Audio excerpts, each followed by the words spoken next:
নদী ঘর দরজা সয় সম্পত্তি যা চাল মনে হয় এই বয়সে 5-6 বার বাড়ি টান দিছি। আস্থা নিজের বাহার সম্পত্তি যা চাল সব তো নদী খা হারাইছে। এখন আমরা ব্যস্ত হারা মনে হয় যে এখন নয় বাসা ভাড়া করে থাকি আর জেনেই থাকি থাকা না পোলাহানে মনে হয় বাসা ভাড়া করে বর্তমান এখন হয়েছে। এখন এই নদী দিদিয়ালা শাসন করে দেয় তাও দেশে এসে বসত করে থাকা হারি। টাঙ্গাইলে বন্যা শুরু হওয়ার আগেই অসময়ের বাঁধের বাইরে যমুনায় তীব্র ভাঙন দেখা দিয়েছে। এতে ৩৫ পরিবারের সবাই শেষ সম্বল হারিয়ে নিঃস্ব হয়েছে।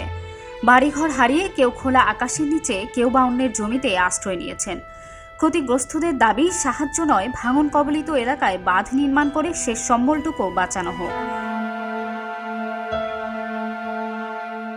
টাঙ্গাইল সদর উপজেলার কাকুয়া ইউনিয়নের চরপৌলি গ্রামের মুক্তার মণ্ডল নিজের শেষ সহায় সম্বল হারিয়ে যমুনার দিকে অপলক দৃষ্টিতে তাকিয়ে থাকে প্রায় সময়।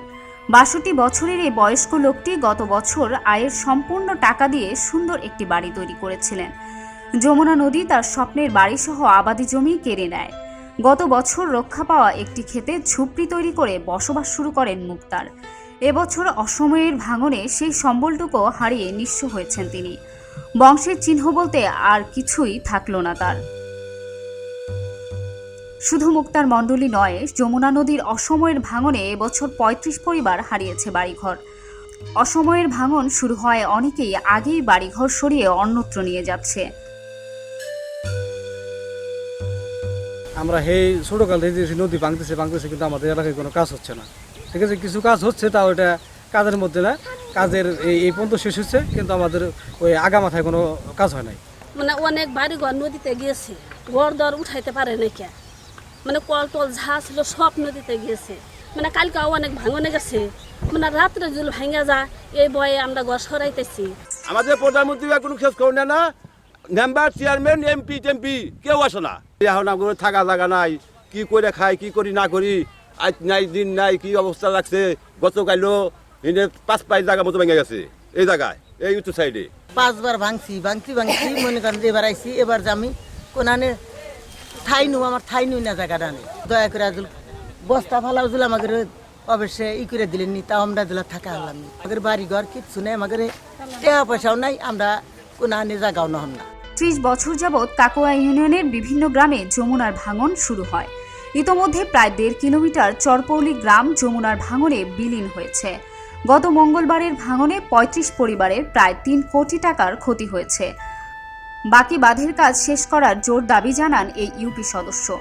এমপি সাহেব করতেছে, উপজেলা করতেছে, এরকম আঙ্গুর চেয়ারম্যান সাহেব করতেছে, কিন্তু এ পর্যন্ত কোনো কিছু হয়েছে না।